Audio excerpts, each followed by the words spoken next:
तो गाइज आज हम जो टॉपिक करेंगे वो टॉपिक है सम और एनी।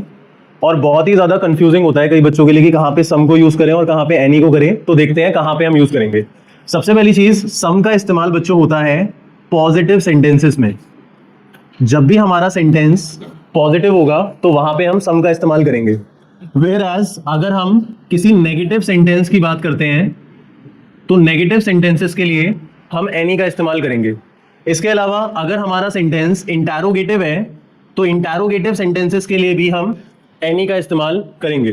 जैसे एग्जांपल के लिए मैंने यहाँ एक सेंटेंस लिखा, आई हैव डैश वर्क, और मैंने आपसे कहा क्या आएगा, सम आएगा या फिर एनी आएगा। तो यहाँ पे सम आएगा। क्यों आएगा सम? क्योंकि ये सेंटेंस पॉजिटिव है। अगली चीज आपको ध्यान रखनी है कि सम का इस्तेमाल दोनों काउंटेबल और अनकाउंटेबल नाउन्स के साथ हो सकता है, और सेम एनी का इस्तेमाल भी दोनों काउंटेबल और अनकाउंटेबल नाउन्स के साथ हो सकता है। ठीक है। अच्छा, कुछ सिचुएशंस ऐसी होती हैं जहां पे एक इंटरोगेटिव सेंटेंस के अंदर भी हम सम का इस्तेमाल कर सकते हैं। अगर मैं किसी भी सेंटेंस के अंदर कुछ भी ऑफर कर रहा हूं किसी पर्सन को तो मैं वहां सम का इस्तेमाल कर सकता हूं इंटरोगेटिव सेंटेंस में भी। नॉर्मली हमारा सम पॉजिटिव सेंटेंस में यूज होता है, लेकिन अगर हम किसी को कोई चीज ऑफर कर रहे हैं, दे रहे हैं, तो वहां पे हम इंटरोगेटिव सेंटेंस में भी सम का इस्तेमाल कर सकते हैं। जैसे मैंने बोला, would you like to have some tea, क्या तुम कुछ चाय पीना पसंद करोगे?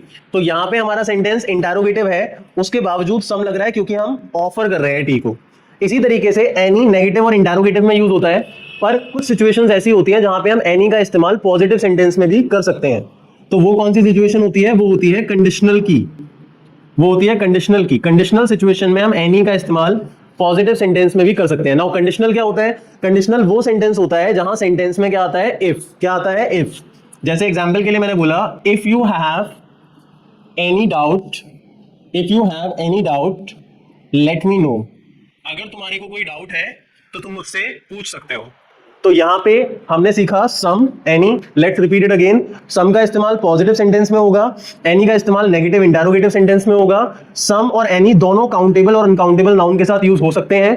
सम का इस्तेमाल मेनली पॉजिटिव में होता है, पर जब भी हम कोई चीज ऑफर करते हैं तो हम इंटरोगेटिव में भी सम का इस्तेमाल कर सकते हैं। जैसे would you like to have some T.